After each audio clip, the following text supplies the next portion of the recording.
Muito bem, estamos ao vivo com mais um Papo de Carreira. Hoje a gente vai falar de um conceito muito interessante, mas, assim, é bem antigo. Nós vamos falar da janela de Johari. Eh, eu acho interessante. A janela em si, vou mostrar uma apresentaçãozinha aqui, a gente vai falar um pouco, mas o mais importante de tudo é a mensagem que tem por trás desse conceito, que é a mensagem de autoconhecimento. E aí a discussão que a gente vai fazer hoje aqui. E como sempre, né, não poderíamos deixar de ter aqui a nossa psicóloga oficial do canal, Priscila Stuani, tudo bem? Tudo bem, uniformizada, para não ter dúvidas, mas enfim, é um símbolo da psicologia. Muito bem. É, você sabe que hoje em dia tem ficado mais claro para mim algumas coisas. E quando eu falo assim, por exemplo, a janela de Johari é um conceito da psicologia, mas é de uma das linhas da psicologia, né? Assim como a Priscila tem me ensinado. Na verdade, Pri, eu acho que agora vai ser interessante a gente de vez em quando soltar umas pílulazinhas sobre isso. Por que que a psicologia tem diferentes abordagens e que às vezes trazem formas tão diferentes de encarar, não sei se os conceitos, as coisas. Você consegue dar um overview pra gente? Na sua visão, por que que tem essas diferentes abordagens? Pergunta de milhões, hein, Sabino? É, eu imaginei. Primeiro, primeira aula, primeiro semestre da faculdade de psicologia, pelo menos foi a experiência que eu tive, né? Os professores já muito sacanas, né? Eles já perguntavam assim: imagina uma sala com 180 pessoas, na época que eu fiz, acho que estava com 102 pessoas. E, ai, qual que é o seu nome e sua abordagem? Primeiro dia, Olha que sacanagem. Já forçando a divisão, né? tiazona, quando chegou a minha vez, eu falei, meu nome, tá, Priscila, mas assim, quanto abordagem, pelo pouco que eu estudei, tem as minhas preferências, mas eu vou ver o que o curso me reserva. E, de fato, e por que que eles fazem isso, né? Primeiro porque eu tive uma professora que, inclusive, eu faço supervisão com ela, a gente discutiu alguns casos, e depois que todo mundo falou, eu falei assim, maravilhoso vocês terem essa referência, tá? Mas saibam de uma coisa, não é você que escolhe a abordagem que te escolhe. Pá! Assim, na cara. Ó. Então, assim, você quer ser psicanalista, você quer ser... Calma, calma, você pode ter familiaridade com a abordagem, mas é ela que vai te escolher. Incrível, porque ela fala o do porquê ter tantas, né, forças, que a gente chama, né, de forças, que são as abordagens, porque cada um de nós temos uma visão de mundo, visão do homem. Essa visão de mundo é que vai ter correlação muito provável com a sua ferramenta de trabalho, que é a abordagem. Se eu não acredito no inconsciente, não é que eu não acredito, mas assim, se eu não dou um real valor para o inconsciente, como é que eu vou trabalhar com a psicanálise? Então, assim, é inviável. Então, a gente fala muito de visão de mundo. E aí, conforme você vai passando pelas abordagens, você vai se identificando mais ou menos. E foi muito interessante, porque no meu caso, eu sempre tive um fascínio pela humanista, quando eu estudei humanista, mas é assim, calma, porque eu achava que eu ia ser psicanalista, aí a comportamental foi a única que eu falei, não vai ser essa, beleza?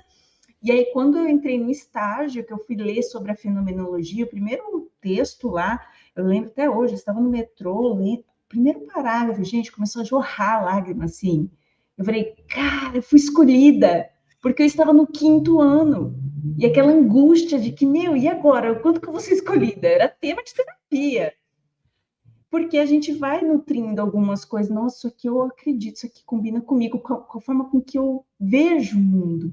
E aí, por isso que a gente fala, né, da visão de mundo do homem. Então, cada abordagem ela tem esse direcionamento, que tem a ver, muitas vezes, como a gente se relaciona com tudo isso.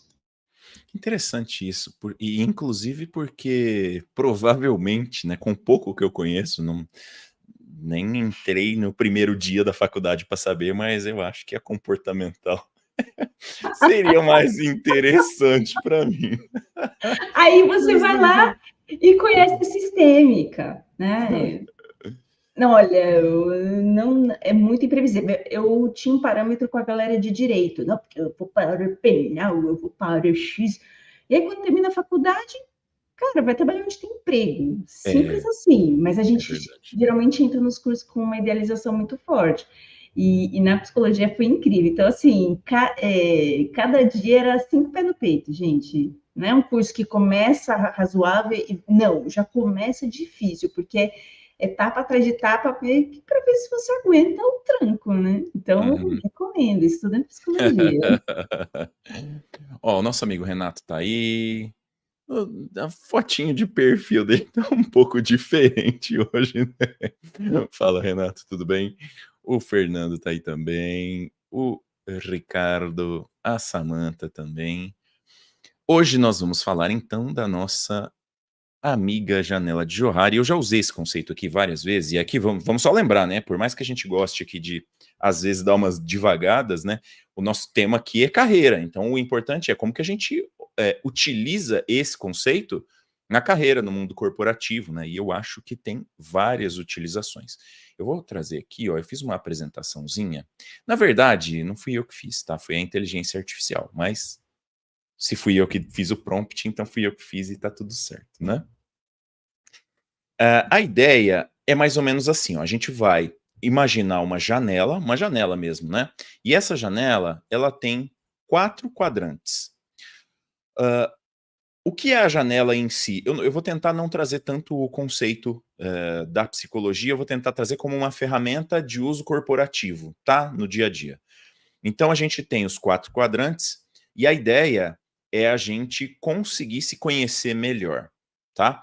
Nessa apresentação aqui tem uma descrição de cada um dos quadrantes. Então tem 4 slides descrevendo. Depois a gente vai ver uma janela com esses quadrantes e aí a gente vai entrar um pouco nesse tema que é o autoconhecimento e a importância do autoconhecimento, tá? Eu acho que a gente já andou falando sobre isso aqui e a gente teve alguns comentários bastante interessantes, né, das pessoas que, às vezes, reconhecendo que não se conheciam tanto, enfim, são algumas abordagens, né, já que a gente estava usando essa palavra. Então, aqui, ó, um dos quadrantes, ou o primeiro quadrante, é o quadrante aberto. Esse quadrante aberto tem lá os conhecimentos que eu tenho de mim mesmo e que os outros também têm. Ou seja, nesse quadrante são informações ali, habilidades, características pessoais, interesses, que todo mundo sabe. Então, por exemplo, num ambiente ali na sua família, todo mundo sabe que você gosta, sei lá, de jogar futebol, gosta de jogar basquete. São características, são interesses, são coisas que tá tudo bem. Todo mundo sabe. Esse é o quadrante aberto. Aqui não tem muito o que a gente atuar, porque já é uma área onde você se conhece, né? Aí tem um quadrante que é chamado de quadrante cego. O quadrante cego é conhecimento que os outros têm de você, mas que você não tem. Olha só que interessante. Os outros têm esse conhecimento sobre você e você não tem. Então, por exemplo, não pode falar mais alto que a pessoa já fica toda nervosinha. Às vezes todo mundo sabe isso, mas você mesmo não sabe, né? E aí tem traços de personalidade negativos, hábitos irritantes, coisa que a pessoa às vezes faz e não, às vezes não quer admitir que faz, né? Ou às vezes não sabe mesmo que faz. Esse daqui é o quadrante cego. O quadrante oculto são conhecimentos que eu tenho de mim mesmo, mas que eu não quero que os outros saibam. Então, alguma coisa que eu sei, um defeito, um interesse, alguma coisa, sentimentos, né, pensamentos íntimos, mas eu não quero que os outros saibam, né? Um exemplo disso daqui é exatamente isso que eu não vou falar, porque se eu quero deixar no quadrante oculto, eu não vou falar para ninguém, certo? E o quadrante desconhecido. Esse aqui talvez seja o mais, assim, se você parar para pensar, talvez ele é o mais sombrio, assim, né? Conhecimentos que nem eu nem os outros temos. Peraí, mas como é que você fica sabendo? Você não fica sabendo. Só quando tem uma situação extrema e aquele comportamento, aquele interesse, aquela, sei lá, opinião aparece, né? Aqui, como exemplo, tem habilidades latentes, medos profundos, às vezes coisas que você só vai ser confrontado se você entrar numa situação extrema, né? E aí a gente tem a janela, então, mais ou menos assim. E aqui, imagina o seguinte, imagina que cada quadrante da janela pode ser maior ou menor. Se você se conhece muito bem e se você está aberto para que as outras pessoas te conheçam também, provavelmente o eu público, que é esse primeiro quadrante aqui, que é onde eu conheço e os outros conhecem também, aquele, né, o eu aberto, o eu público, quanto maior ele for, mais você se conhece e mais você está aberto para que as outras pessoas te conheçam. Aqui, os nomes, esses nomes aqui, eles variam um pouco dependendo da literatura, tá? Então, o eu aberto, eu público, né? É mais ou menos a mesma coisa, só que com nome diferente.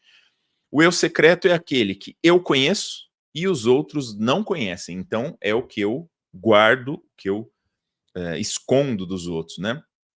E aqui estão os dois, que são pedaços dessa janela que a gente deveria tentar acessar, principalmente este aqui, que é o eu cego, onde eu desconheço, mas os outros conhecem. Então, imagina que você trabalha numa equipe e nessa equipe tem 8 pessoas.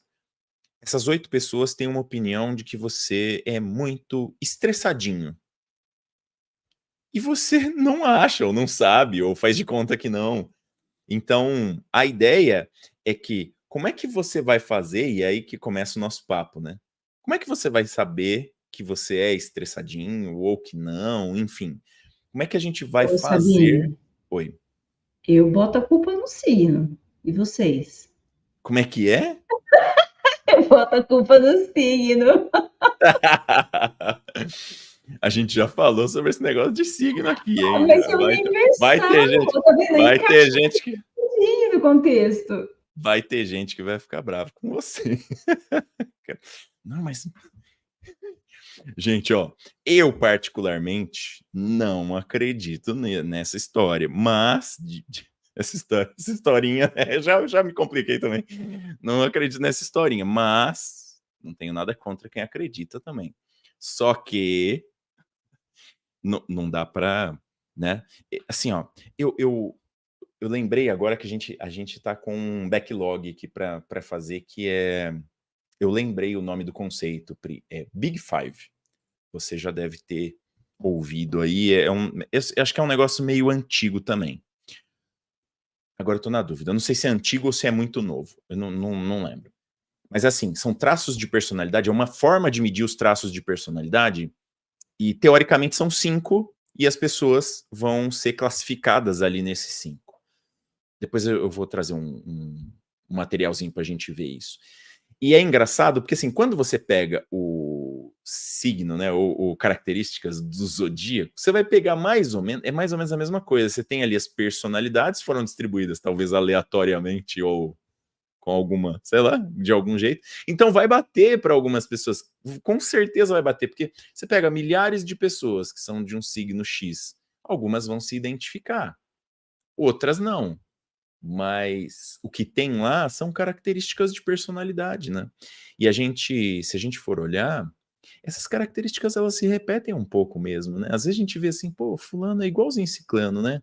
Acontece essa coisa, ela faz desse jeito, acontece não sei o quê. Então tem umas pessoas que têm uma personalidade meio parecida, assim, né? Agora, a pergunta é, agora vamos entrar no papo propriamente dito. Como é que a gente faz para se conhecer? Priscila Stuani, como é que a pessoa chegou, né? A pessoa chegou com a seguinte demanda: ó, o pessoal lá do trabalho tá dizendo que eu sou insuportável. O que, que a gente. Assim, o que você Acontece. faz, né? O que, que você faz? Foge? Como é que é? Na terapia, você fala? No centro É, terapêutico? sai É, correndo. não, imagina. Eu antes pergunto o ascendente da pessoa, e dependendo do ascendente eu fujo. Mas se for um ascendente da hora, beleza, eu fico. Mas a gente começa a investigar, né? Mas, primeiro, o que é ser insuportável? Né? Acho que foi esse o termo que você usou, sou Uhum. insuportável. Mas o que é ser insuportável para você e para os outros? E aí a pessoa vai descrever, né? Mas não corre o risco, por exemplo, aquelas perguntas, não corre o risco, por exemplo, da pessoa chegar e só pelo jeito que a pessoa se apresenta e fala, você já fala, deve ser insuportável mesmo. Com certeza, com certeza. Por isso que a gente precisa praticar o EPOCHER, o EPOCHER, que é a pronúncia francesa, então ela está certa dos dois jeitos, pelo que me explicaram, tá? Que é essa Aham. suspensão do nosso juízo de valor, que vai vir. Às vezes, só pela forma com que a pessoa se apresenta, você já, né? Mas aí, quando a gente faz essa suspensão, porque senão a gente acha que não, eu tô isenta, nossa, eu vou rezar, entoar um mantra aqui que nada vai me abalar. Não, às vezes afeta sim, mas aí dá esses 5 passos para trás para ver que aquilo é daquela pessoa, né? Fazer essa suspensão mesmo do juízo de valor é muito difícil, por isso que para o psicólogo também não é fácil fazer terapia, porque muitas questões desses pacientes esbarram na nossa, e aí se a gente não tem esse afastamento, a gente se envolve. E assim, projeta naquela pessoa papéis, figuras que não é dela. Isso é treinamento, você acha? Ou tem um pouco de característica também? Basicamente é fazer muita terapia. Tanto que É. quando eu estava na faculdade, eu já fazia terapia, né, por uma questão profissional, enfim. E aí eu falei, não posso parar, porque isso aqui é ferramenta de trabalho. Você faz terapia, assim, quando eu sei que tem algumas abordagens, por exemplo, na psicanálise, que tem a tal da supervisão, né, que você é como se você ficasse sempre fazendo terapia, você tem meio que um mentor lá, eu já não sei Análise, né? detalhes.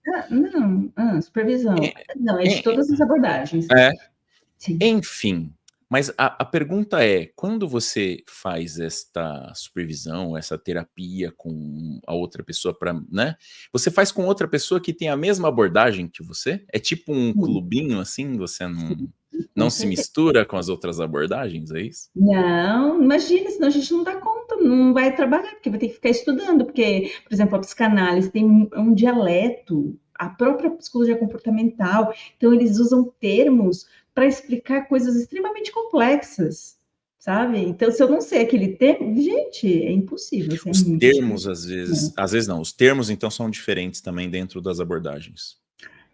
Às vezes elas podem ter ali o mesmo sentido, mas, por exemplo, a psicanálise comportamental, elas são muito diferentes, né? Então, Aham. assim, não tem como. E aí, por exemplo, na abordagem na humanista, a gente vai recorrendo ali algumas coisas e, beleza, a gente entendeu aquele contexto, mas a gente vai trabalhar de outra maneira. Mas, por exemplo, no meu caso, eu faço supervisão, então eu discuto casos com a minha supervisora, que no caso foi essa minha professora que eu comentei com vocês, que eu tenho duas, e com outras colegas que já estão atuando há muitos anos. Então, é um espaço muito legal.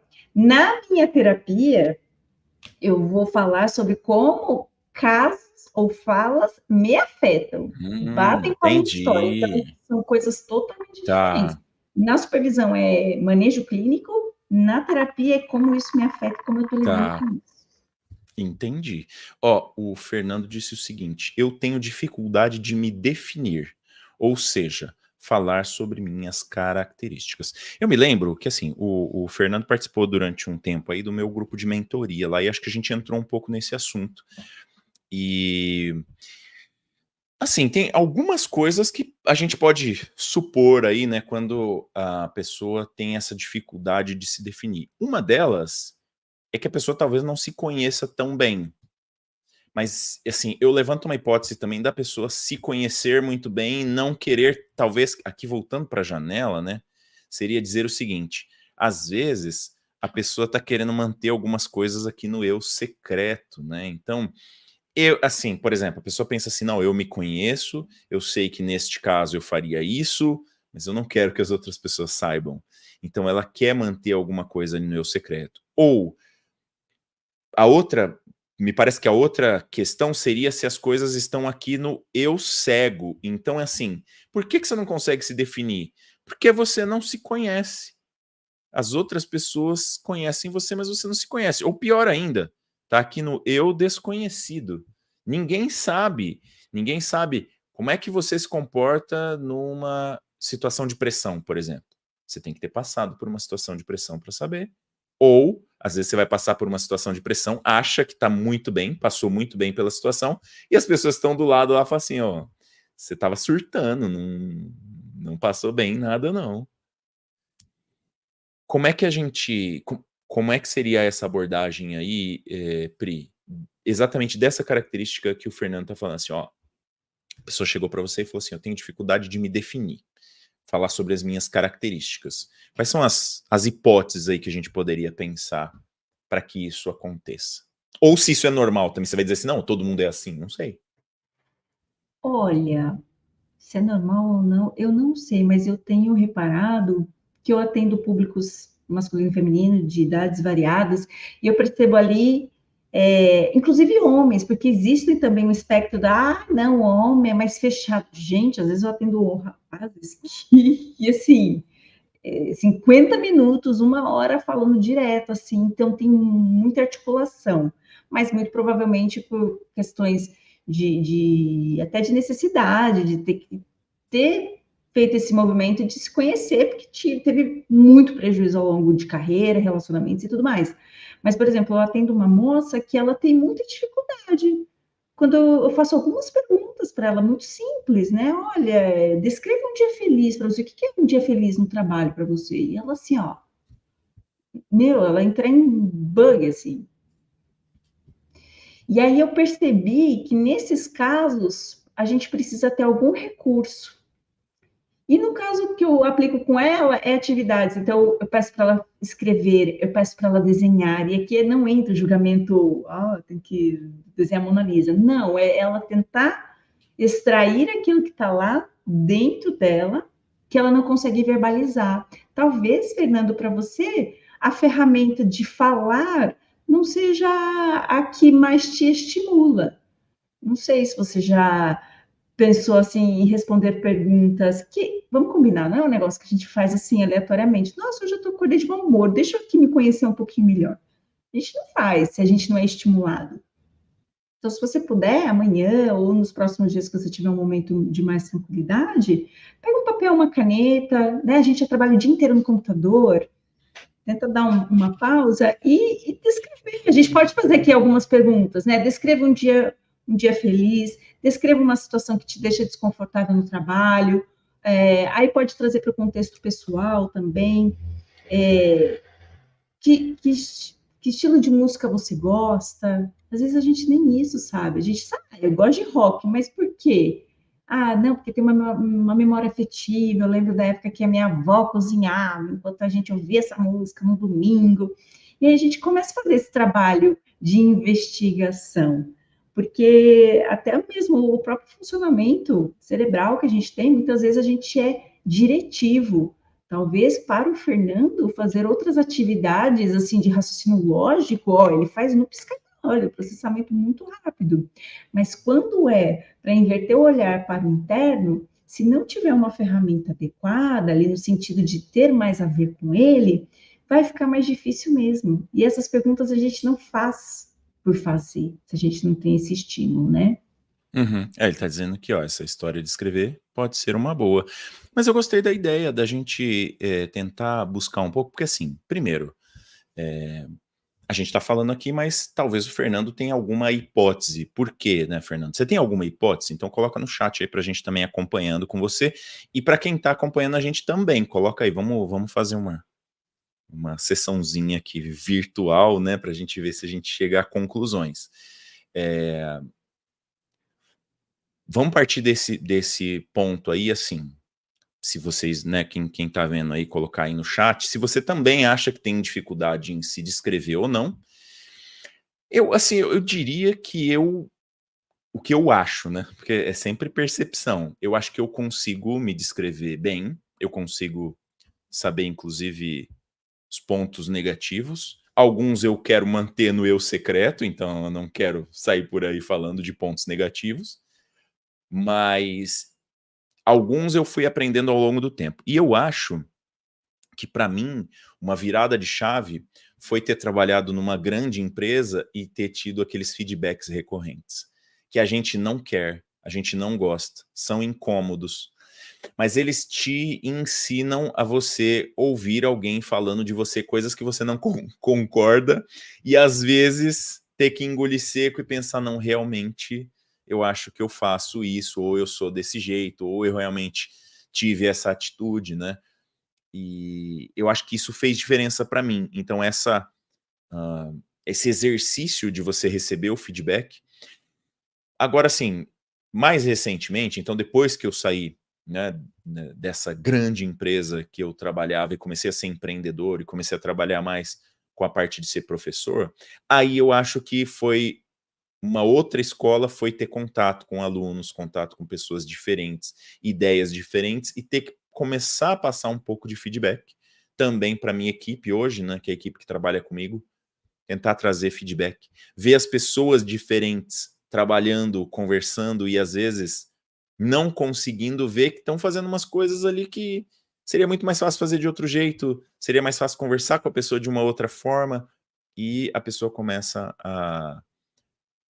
seria assim, dar o feedback também é um exercício bastante interessante, porque você tem que controlar, tem que ter cuidado com o que você acha que você sabe sobre as pessoas, né? Porque às vezes a pessoa que está na posição de dar feedback, e aí acho que isso aqui é um conselho para os líderes.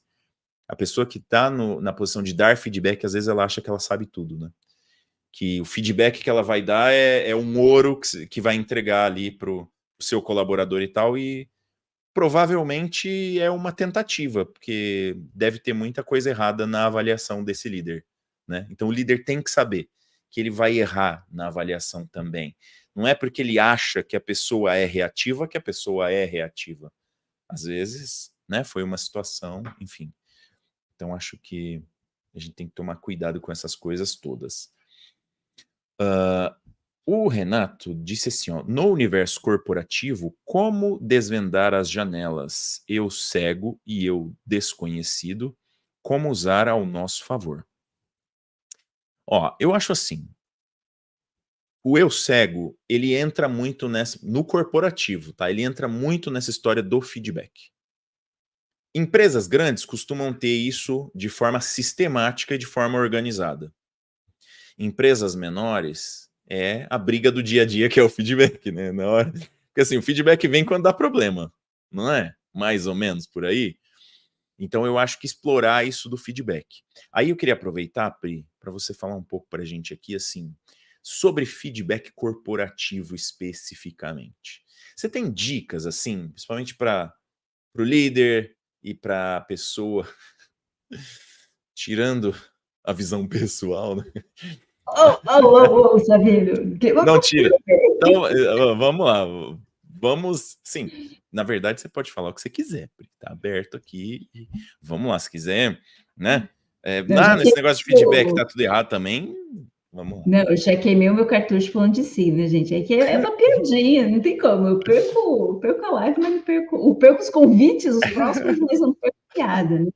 Gente, uma coisa muito simples, mas muito difícil de ser feita. Quando for dar um feedback, seja você líder, seja você uma pessoa que trabalha com outra pessoa que está precisando ali de um hello world para ela, contexto. Descreva o Aham, contexto, aham. tá? Não espera passar 3 meses para dar um feedback construtivo. Primeiro que isso já não existe, tá? Então, tudo bem. Mas descreva, porque tá todo. Vamos pensar, eu sempre trago os meus exemplos super caóticos, ultra caóticos, mas assim, na real, a gente sabe que a chance disso acontecer é muito provável. Então, imagina que você está lá levando cliente na jugular, liderança na outra, e o seu colega ou o seu liderado também, né? Essa pessoa liderada está lá, resolvendo o problema, tá, tá, tá, tá, tá. Aí você chama a pessoa para uma conversa. Então, fulano, tá vendo isso aqui, ó? Ficou horror. Você vai ter que refazer, tá? É para amanhã. Ficou horrível. Tudo ficou horrível, né? Primeiro que esse feedback é horrível, né? Não sei nem se a gente pode chamar de feedback, mas enfim. E aí, a gente já falou de comunicação não violenta. A gente já falou do quão difícil é fazer esse trabalho de dar feedback. Então, se você já não tem familiaridade, se você não tem disposição para saber que você vai ter esses momentos difíceis, repense seu cargo, repense, tá? Mas tudo bem, porque ainda se você for analista, se você for para uma área que não tem relação com a liderança, dependendo do ambiente, se for saudável, você vai ter que dar feedback. Deixa eu aproveitar esse momento aqui e separar, porque depois eu quero que você fale sobre os liderados, mas eu queria explorar um pouco essa visão do líder. Na sua visão, aí agora é opinião mesmo, tá? Na sua visão, do que você já viu das pessoas aí, sim, no mundo corporativo, no ambiente terapêutico e tudo. Você acha que os líderes, normalmente, eles estão preparados para dar feedback? Eles estão preparados para ter conversas difíceis ou não? Não, por uma questão muito simples, tá? Pelo menos o universo de pessoas que eu convivi, que eu atendo, enfim, que eu conheço, parte sempre da premissa do óbvio. Isso é óbvio. Eu já falei com essa pessoa 1 zilhão de vezes, é óbvio. E aí a gente vai numa discussão do vamos revisitar o óbvio. E o que é o óbvio? E aí eu peço sempre para as pessoas descreverem. O que é óbvio? Não, porque eu já avisei, eu já falei, tudo bem. Então, se você falou 10 mil vezes e ainda assim a pessoa está com essa dificuldade, a gente tem duas alternativas, duas hipóteses, né? Ou ela tem alguma questão auditiva ou de interpretação, ou o seu discurso ele não está sendo bem elaborado. Aí, porque eu adoro fazer esse trabalho também de mentoria com lideranças. Por conta disso, porque às vezes a pessoa está falando que é óbvio de uma posição, imagina uma pessoa que está no mercado há 20 anos, né, de experiência, já passou por várias coisas, para ela aquilo é óbvio. E aí ela olha para essa pessoa liderada como se ela estivesse na mesma posição. E não está. Então, por isso que as coisas são difíceis. Porque a gente espera do outro aquilo que a gente teve. Eu aguentei, o fulano tem que aguentar. Quem disse? Sabe? Então, essa questão me preocupa. E eu entendo, tem um monte de coisa rolando, eu tenho que fazer com que avaliação de performance, eu tenho que responder cliente, eu tenho que. A gente sabe, o backlog não para, esses são os milhões de frentes.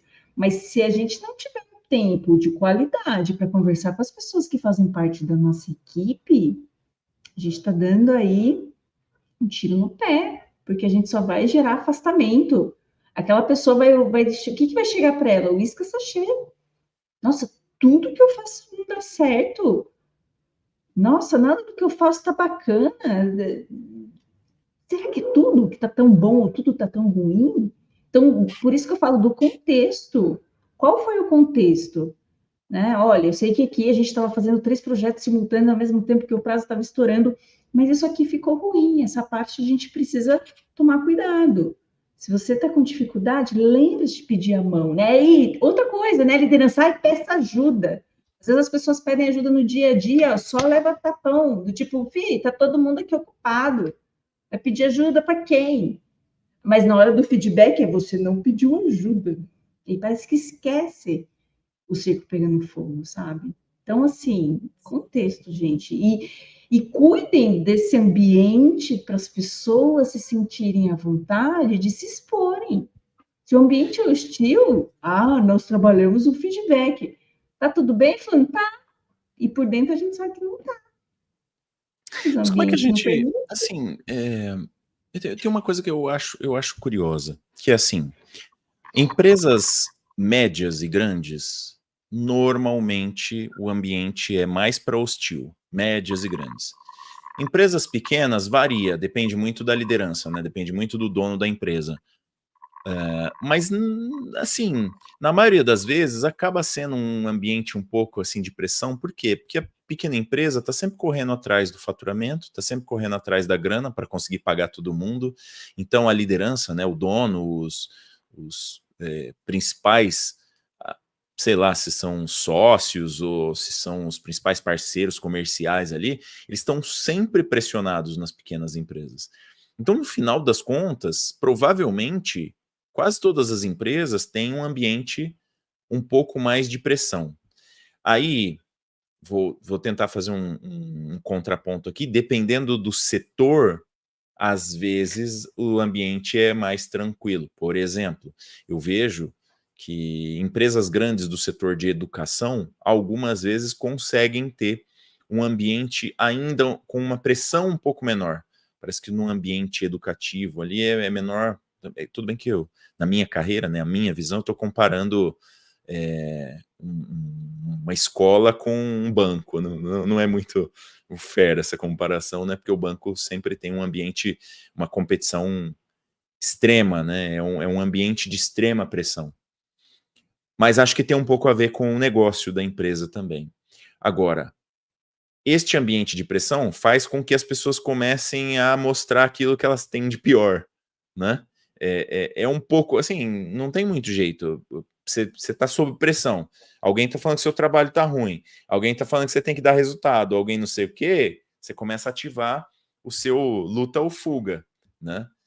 E eu acho que isso acaba trazendo para as empresas esse ambiente muitas vezes meio caótico, que parece que falta o racional, e é porque a gente está indo mais pro emocional mesmo. O Renato até falou aqui, ó, ele falou assim, ó, essas janelas não são meio vagas? E eu concordo que sim, tá? Minha verdade pode ser diferente da verdade de quem me enxerga. Aqui entra um ponto da neurociência atual, super atual, que é muito interessante, mas que eu acho que muita gente não está pronta para ouvir. Que assim, vocês vão achar que o Sabino é maluco, mas eu vou tentar explicar. Realidade não existe. Ponto. Como não existe? Então vamos pensar. O que a neurociência diz? Estuda o cérebro, né? Sabe o que é que o seu cérebro faz? O seu cérebro está programado para quê? Para manter o seu corpo vivo. Só isso. Por quê? Porque ele está lá dentro. Então, assim, o seu cérebro está o seu cérebro está programado para manter o seu corpo vivo. E manter o seu corpo vivo significa que ele tem que pegar as informações que ele tem e trabalhar com essas informações. O que é a realidade? Todas as coisas que você vê, que você sente cheiro, que você prova, que você tateia, elas passam pelo seu cérebro e passam pela sua avaliação. Então, assim, o que é realidade? Percebe que tudo vai passar o seu jeito de enxergar, o seu jeito de enxergar o que está escrito na lousa, o seu jeito de enxergar como a outra pessoa é, o seu jeito de enxergar como funciona determinada máquina. Não existe nada que seja assim diretamente preto no branco, tá? Então, isso que você está falando, o Renato, é verdade, mas isso é verdade para tudo.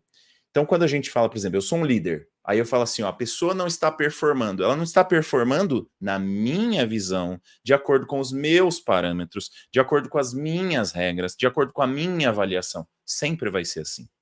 A gente não tem como fazer algo totalmente objetivo. A gente pode até falar assim, ó, não, vamos fazer uma avaliação, então, de matemática, para ver se a pessoa é boa em matemática. É direto? Não é, porque você tem que ver se a pessoa está descansada, se ela dormiu bem no dia anterior, porque senão vai dar diferença no raciocínio dela também. Se a questão está bem formulada, né? Então, tudo depende da avaliação das pessoas. Então, as janelas são meio vagas? Sempre vai ser, tá? Na minha visão. Agora eu tô falando na minha visão, porque essa é a minha verdade. Agora, o jeito que você enxerga, por exemplo, a Priscila pode ser diferente do jeito que eu enxergo a Priscila. Ok, faz parte do jogo. O que a janela, na verdade, quer dizer? A janela quer dizer o seguinte: vamos supor que todo mundo está dizendo que fulano é estressadinho. Significa que, de uma forma ou de outra, com um pouco mais de benevolência, um pouco menos de benevolência, as pessoas têm meio que um acordo de que aquela pessoa é desse jeito. E se ela não sabe, aí a gente vai dizer que este comportamento, essa característica de ser estressadinho, tá no eu cego. Mas não é que esta pessoa necessariamente é estressadinha, mas que as pessoas que estão em volta enxergam uma coisa, elas chegaram a uma conclusão, elas concordam com uma coisa que a própria pessoa não vê. É por isso que a gente chama de eu cego. Mas não significa necessariamente, pode ser que essa pessoa seja a única que está sob pressão o tempo todo. Talvez ela seja a única que entrega. E os outros não entregam. Então, sempre a realidade vai ser composta de N variáveis, né? Mas o fato de você conseguir separar as coisas que as pessoas veem, que você vê, e as coisas que as pessoas veem, mas você não está vendo, às vezes você tem que diminuir a pressão, diminuir a quantidade de horas que você está trabalhando, porque realmente você está no limite. Então é mais ou menos por aí. Não dá para fazer, assim, eu pelo menos, e aí a Priscila pode me corrigir, mas eu acho que, por exemplo, por isso que a psicologia tem ferramentas diferentes de abordagens diferentes, porque senão seria assim, ó, é isso, pronto e acabou. E não tem. Por quê? Porque Tudo vai da complexidade do ser humano, do ambiente, das coisas, das interpretações. É ou não é, Priscila? Agora você pode falar que não é também. Aí eu vou ter que, né, dentro do meu entendimento, vou ter que mudar essa concepção. São as perspectivas e os indicadores, né? Pensando numa linguagem corporativa, mas para a psicologia não é um indicador, mas é aquilo que se sobressai, é aquilo que mais conta, né? Eu acho que eu estava conversando com o Sabino antes da gente entrar. Para uma pessoa que, por exemplo, trabalha com a psicologia comportamental e um paciente vem e traz elementos de sonho. Ah, eu tive um sonho. Ou, nossa, queria falar um negócio que aconteceu na minha infância. Não é que o comportamentalista, ele vai ignorar, assim, isso é bobagem, mas é que para a abordagem dele, ele olha muito para o presente. Tem menos importância, né? A relevância, e sonho, então, nem se fala, porque está no inconsciente. Eles veem que, não, cara, a gente trabalha aqui baseado no consciente. Então, assim, existe um sonho, ou existe um outro elemento, mas para aquela abordagem não é relevante. Agora, se você vai para uma analítica que trabalha com elementos do sonho e tem representações, ou seja, eles têm um aparato todo ali, um conjunto de ferramentas que ajuda a pessoa a interpretar aquilo. É outra, sabe? Então, acho que é isso, cada abordagem tem essa Eu sei que não perspectiva, né? é exatamente esse o tema, Priscila, mas para mim é uma coisa interessante essa história dos sonhos, porque eu estava conversando, parece brincadeira, eu estava conversando ontem com meu filho e ele falou alguma coisa de um sonho que ele teve, e assim, mais ou menos, né, na minha visão, o que eu falei para ele foi assim, não, mas não precisa se preocupar com isso, porque sonhos são uma representação que o seu cérebro está criando enquanto você dorme de coisas que você viu durante o dia ou qualquer coisa assim, não é nada tão importante assim. Eu volto a dizer, eu seria muito da comportamental, tá? Eu não conheço, assim, eu tô falando sem conhecer, mas acho que eu já buscaria conhecer mais da comportamental, porque me parece que faz mais sentido, assim, pelo meu jeito de ver as coisas. Pode ser que eu me engane, mas enfim. Mas assim, é interessante o que você falou, porque imagina, às vezes tem pessoas, independente de ser da psicologia ou não, tem gente que dá muita importância para sonho, tem gente que sonha um negócio e não tá nem aí, isso aí não é nada. Só que eu fico pensando o seguinte, dá diferença, né? Assim, a gente dar importância para o sonho ou não pode fazer diferença na vida, né? E aí, como é que a gente chega a uma conclusão, por exemplo? A gente não teria meio que tentar saber qual abordagem que tá certa nesse caso ou não? Como assim? Se eu devo ou não dar importância para o sonho? Porque. Bom, aí vai do conjunto de ferramentas da pessoa que está exercendo ali a Mas, psicologia. mas vamos supor, assim, vamos supor que a gente não estivesse falando de psicologia, que a gente estivesse falando de sentido da vida. Será que eu devo ou não dar importância para os meus sonhos? Não faz diferença, por exemplo, a psicologia como corpo de conhecimento, de tentar buscar sei lá, unificar esses indicadores? Será que não, Não, não dá? olha um caso muito curioso, tá? Eu sou psicóloga humanista existencial fenomenológica. Ponto. Ponto. Não trabalhamos com elementos oníricos. Não entra sonho. Não é que a pessoa chega para mim e fala: tive um sonho. Beleza, eu pergunto qual é o sonho, eu tento investigar o que aquilo representa para aquela pessoa, tá. Mas assim, repertório, não como analítica, a minha psicóloga ela é analítica. E eu tive sonhos, assim, daqui 100 anos se eu estiver viva, Deus o livre, mas eu vou lembrar, porque foram muito, assim, marcaram muito, muito, muito. E a partir das representações desses sonhos, eu consegui ali enfim, foi um universo que se abriu e que acelerou essa minha de me ajudar a entender o porquê certas coisas eu faço de tal maneira, eu me comporto de tal maneira, mas porque para aquela abordagem, ok. Então, assim, por isso que não dá, acho que não tem como padronizar. Eu sou de uma abordagem e passo com outra, e para mim faz muito sentido, mas isso não significa que eu vou largar o humanista para ir para analítica, porque o sonho tá me salvando. Aí, Não, mas cara. as perguntas são difíceis mesmo. Eu fico pensando porque assim, me parece algo muito, assim, a diferença é muito grande. Se eu começar a dar atenção para os meus sonhos, ou se eu achar que o sonho não representa nada, pode dar diferença até no meu comportamento geral, né? Cara, que rola muita repressão, né? O Freud maravilhoso. Então, assim, sabe aquele sonho quando você acorda assim, que você fala, meu Deus, que sonho, tá? Aí você chega na terapia, qual que era o sonho mesmo? Já era, reprimiu, que assim, não entra em contato, porque não é seguro, né? Mas tem outros sonhos que são muito impactantes. Então, eu sei que o sonho é um tema muito doideira, assim, cara, mas é muito legal, porque eu não tenho recurso para analisar um sonho. Mas quem manja, cara, por exemplo, era um homem, mas era um homem conhecido? Não, era um homem, mas eu desconheço. Você está numa casa, a casa tinha teto ou não tinha teto? Porque tem toda uma sequência Não, lógica por é, É só muito que eu, legal. só que eu tô achando aqui que, assim, pela sua abordagem, o sonho não é um indicador tão importante assim, mas você pessoalmente tem algum interesse nesse tema, né?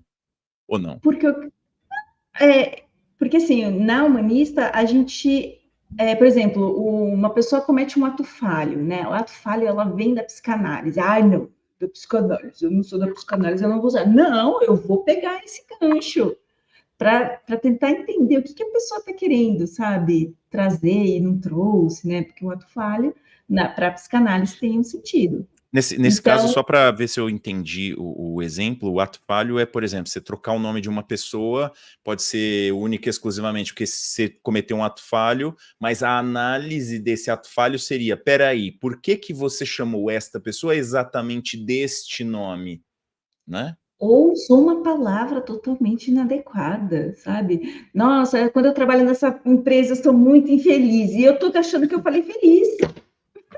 Você vai investigar, a pessoa não aguenta mais. Mas ela fala sorrindo, nossa, empresa, eu sou tão infeliz. Eu Mas adoro vir trabalhar aqui. eu, É um ato eu, eu diria que tem atos falhos e atos falhos. Alguns são justamente por causa disso, né? Você tá pensando uma coisa, tentando falar outra e, né?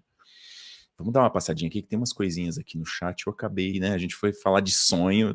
Assim, vai ser uma live falar de sonho e de signo, né? horóscopo.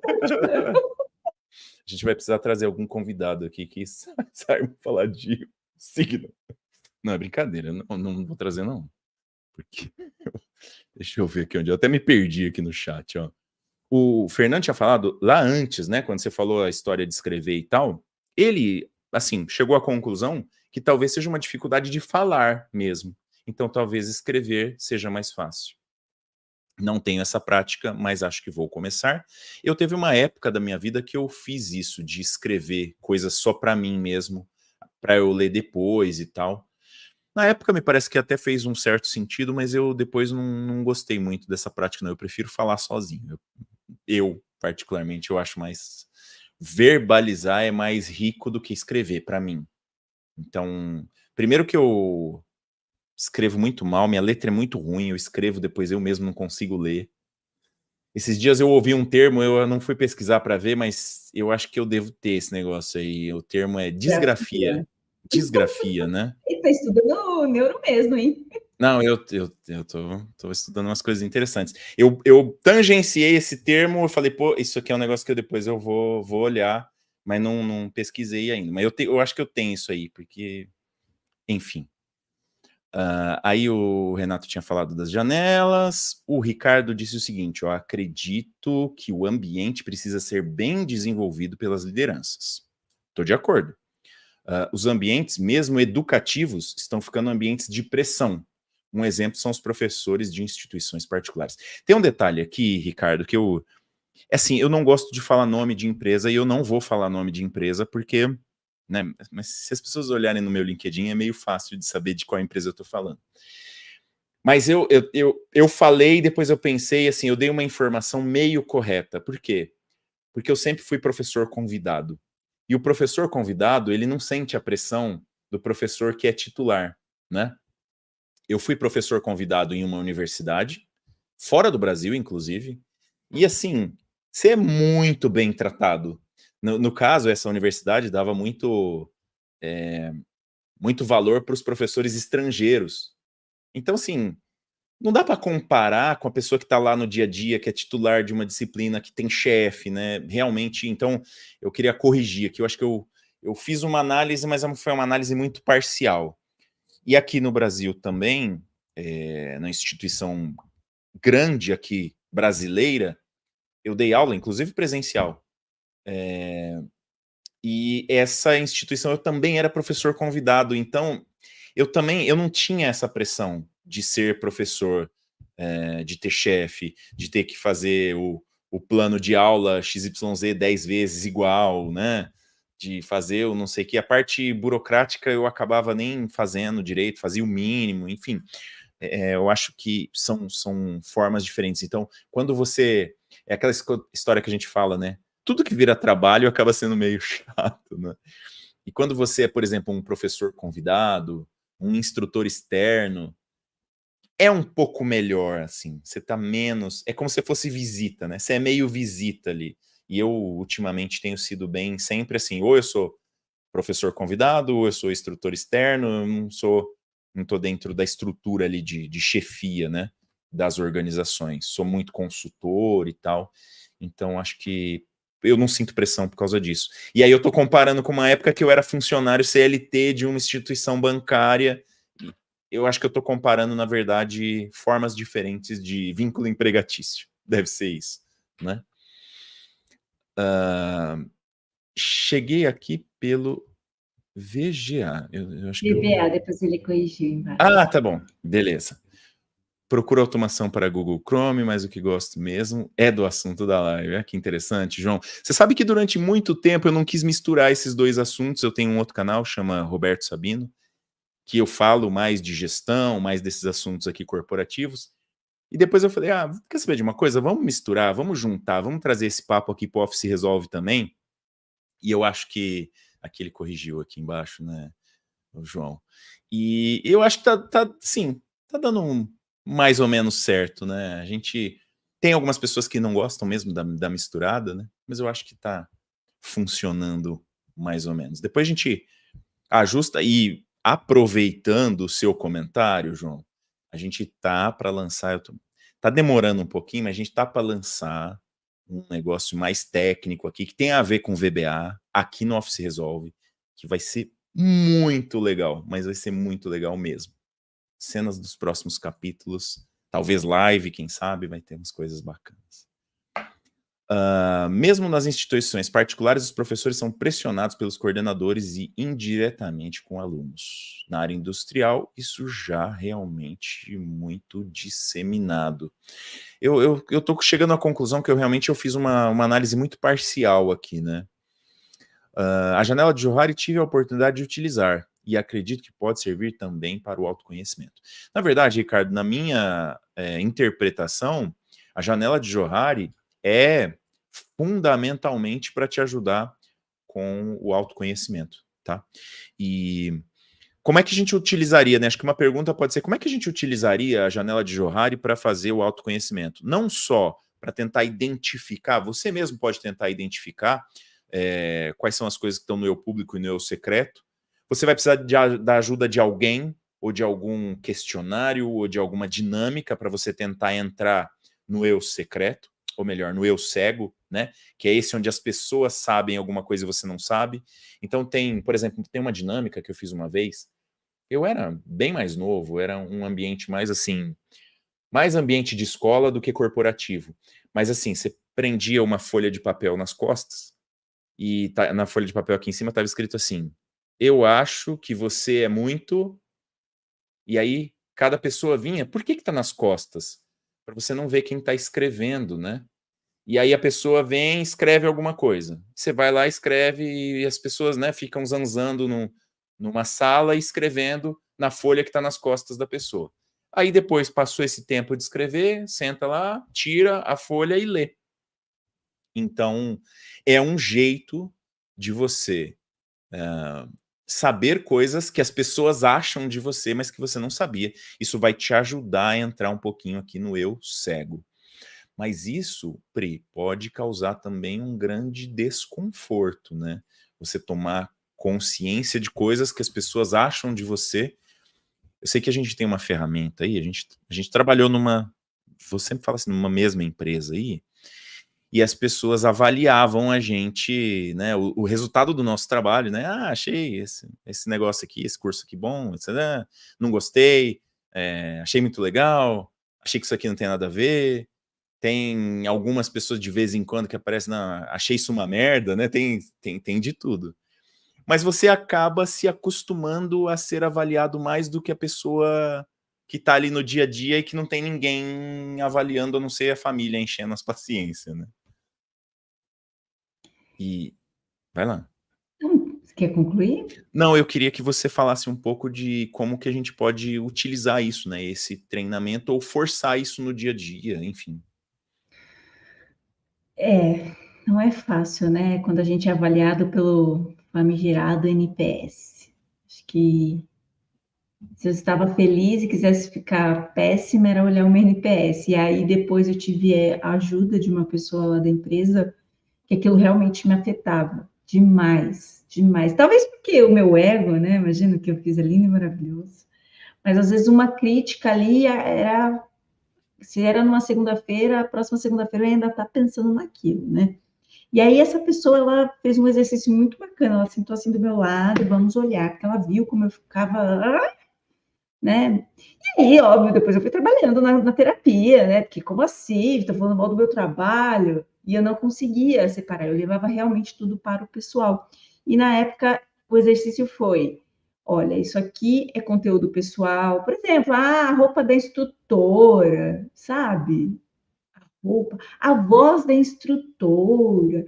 Não era assim, olha, o conteúdo é vago, senti falta dos exemplos, não consegui criar uma conexão da teoria com os exemplos. Isso era didático, isso era um feedback construtivo para eu repensar a minha prática para os próximos.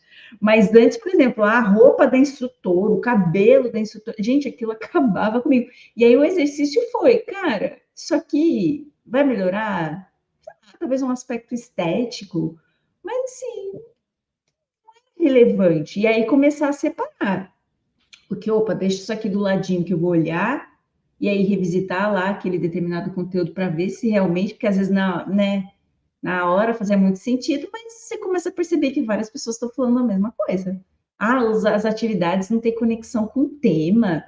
Aí você vai revisitar o negócio, né? Para falar, pô, preciso refazer porque realmente ficou ruim, ou que foi aprovado por uma equipe, então talvez seja uma dificuldade de compreensão daquela pessoa. E você não observa as recorrências, então, mas assim, gente, é um exercício mesmo, não é fácil, porque às Acontece vezes acontece muito, assim, de você, por exemplo, ter 5 comentários positivos e você não liga muito, e um comentário negativo e você fixar naquele? com certeza, com certeza. E aí, na terapia, quando eu, né, falo que eu enquanto paciente, eu ia trabalhar o porquê que aquilo me afetava tanto. E aí eu fui descobrindo, né? Porque eu sempre fui uma pessoa que tinha que ter reforço positivo, que eu, sabe, imagina, criada numa família com 4 irmãos, então a minha forma de eu me demonstrar que eu existo era através das notas, era através de uma boa postura na escola. E aí eu fui crescendo com isso, achando que eu sempre tinha que ter essa validação, sabe? E aí eu fui identificar que o negócio não era aí dos alunos ou daquela instituição que eu trabalhava, o negócio aqui da infância, né? E aí eu fui entendendo do porquê que isso me pegava tanto. Porque na minha cabeça eu só ia ser aceita ou respeitada se eu tivesse essa validação, esse reconhecimento. E vamos combinar, não vai ser todo mundo, aliás, a grande maioria não vai gostar nem sempre de tudo que você faz, e tá tudo bem. Mas até entender isso, gente, foi um processo. Eu acho que Então, às vezes o negócio está mais escondido do que a gente acha. não, e acho que, assim, se você, né, e aí falando do mundo corporativo, se você pretende trabalhar numa grande empresa, ou trabalhar com alguma coisa que o conteúdo que você faz, o resultado do seu trabalho vai, sei lá, pra internet, ou vai ser publicado em algum lugar, que vai ter acesso de outras pessoas, você tem que começar a se preparar para esse feedback. E tem pessoas que não têm nenhum compromisso com um mínimo de educação. né? Você vai ter pessoas que, às vezes, a pessoa está passando um monte de problemas na vida, a vida dela tá mal e ela vai descontar num comentário. Então você não pode também, né, dar. Eu evito muito de falar qualquer coisa relacionada à política na internet ou nos meus canais e tal, mas o melhor exemplo disso são os comentários da política, porque um tem certeza que é A, o outro tem certeza que é B, e fica uma discussão de pessoas que não estão nem aí uma para outra, ela só quer. São várias pessoas falando sozinhas, né? Só querem Porque. causar. É. E isso acontece também no feedback quando alguém tem acesso a um resultado do seu trabalho. Eu conheço uma pessoa, por exemplo, que falou assim para mim: Nossa, eu fiz uma entrevista e a entrevistadora, assim, me destruiu, né? Ela quis dizer assim, me destruiu. E ela ficou mal mesmo por causa desses comentários e tal, né? Mas a gente, às vezes, não para pensar, por exemplo, imagina que foi a primeira entrevista dessa recrutadora, talvez ela tenha feito tudo errado, talvez ela não tenha a menor noção do que ela estava fazendo, e você se deixou afetar por um comentário de alguém que era totalmente despreparado ou despreparada. Eu acho, Pri, que a gente, assim, a gente tem uma dificuldade que é tentar sair um pouco assim. Um comentário ruim não quer dizer muita coisa. Você falou assim, não, mas se tiver muita gente comentando a mesma coisa, aí tem que dar uma olhada. Que eu acho que é mais ou menos o que a gente pode fazer com a janela, né? Assim, não é porque alguém disse que você, sei lá, você é muito nervoso. Uma pessoa falou isso, é a opinião dela. Não significa que você é uma pessoa nervosa e, sei lá, X, ou é ansioso, ou Z, ou qualquer coisa. Agora, se no ambiente corporativo, então vamos voltar para o nosso tema aqui, ambiente corporativo. Todo mundo, ou muita gente, né, que convive com você ali, tá te dando um feedback mais ou menos uniforme de, sei lá, você não tá, cara, você não tá indo muito bem, você não tem uma boa postura nas reuniões, ou qualquer coisa assim, aí se tiver um feedback meio recorrente, dá uma olhada. É aí que a janela pode ajudar, e aí você pode suspeitar que tem alguma coisa aqui no eu cego que você deveria conhecer para você trazer ele para o eu público, porque todo mundo já sabe mesmo, então só falta você saber, né? E claro que a gente deve ter aí várias ferramentas, né? A gente podia até talvez numa outra live, aí, numa próxima live, tentar trazer algumas ferramentas de autoconhecimento que possam ajudar as pessoas, mas acho que a mensagem final, e eu queria que você comentasse um pouquinho, Pri, é que a gente deve buscar se conhecer, mas também deve estar preparado ou preparada para receber algumas críticas que talvez sejam equivocadas e vai passar direto. E a gente não pode se afetar por isso, né? Por isso que é tão importante a gente se conhecer. Quando a gente se conhece, a gente sabe que não vamos ser o alecrim dourado ou dourada da história. A gente vai ter muitos acertos, mas a gente vai ter convites aí para a gente repensar ou refletir sobre. E quando chega aí o momento que a gente se depara, né, com uma certa recorrência, não se autoflagelar, que é uma postura que homens e mulheres têm. Como que eu não vi? Como que eu não percebi? E assim, às vezes a gente não percebe mesmo, porque até por mecanismo de defesa a gente tem que se apropriar aí de um conjunto de ferramentas para a gente conseguir sobreviver. Só que às vezes essa ferramenta acaba afastando, acaba trazendo aí um certo ruído, desgaste, ou o que seja. Então, dá esse passinho para trás e fala, peraí, será que isso aqui está realmente afetando? Tá, pode ser que esteja, né? Eu consigo lidar de outra maneira com isso? Então, quanto mais a gente se conhecer, quanto maior for o nosso autoconhecimento, mais repertório a gente vai ter para resgatar e lidar nessas situações difíceis. Porque é difícil. A gente sempre fala aqui de feedback. Pô, levar um feed crawl não é fácil, não é gostoso, não é legal, mas por vezes é necessário. Então, o quanto eu consigo filtrar disso tudo também pode ser um indicador do quanto eu estou disposta, disponível a investir nesse autoconhecimento. Pô, então eu já sei que isso aqui talvez me traga, vai me trazer mais prejuízos. Então, como é que eu recalculo isso daqui? E a partir disso, a gente começa a se conhecer melhor, inclusive para conhecer quais são os nossos limites. Até onde eu posso ir, até onde pode chegar até. Porque se eu dou espaço para todo mundo falar o que todo mundo quiser, será que vai ser produtivo? Será que vai ser saudável? Então, é ter esses critérios, né? De como que eu vou avaliar se aquilo que estão me falando, me estão me trazendo, corresponde à realidade, tal qual ela se dá para mim. Então, invistam esse autoconhecimento aí, que eu acho que aumenta as nossas chances de não entrar tanto naqueles pensamentos automáticos, geralmente catastróficos. Muito bom. Acho que já conseguimos aqui o nosso objetivo de estourar o tempo.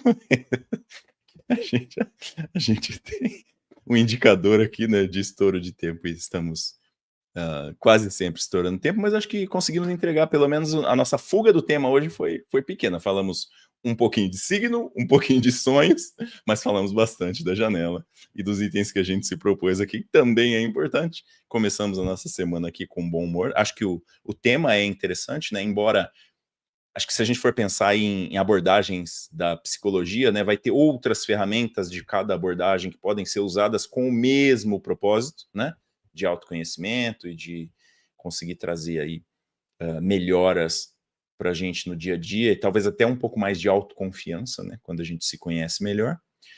Mas acho que entregamos bem o nosso conteúdo aqui. Finalizamos. Você quer dar alguma mensagem final, Pri?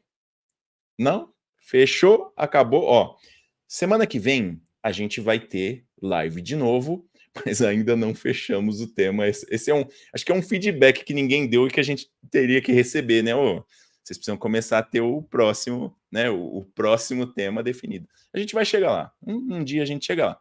Por enquanto, obrigado a todo mundo que participou. Mais uma vez, todo mundo. O chat hoje ficou legal. Ó, tem umas mensagens aqui bem grandes, né? O pessoal participando. Segunda-feira que vem estamos aqui de volta e a ideia sempre é que vocês participem, mas se você achou o conteúdo legal, assistiu, compartilha também, né? A gente tem soltado aqui alguns cortezinhos também, trechos menores. Começa a compartilhar para ajudar a gente a espalhar essa mensagem corporativa aqui. E nos vemos na próxima semana. Um abraço. Até o próximo Papo de Carreira.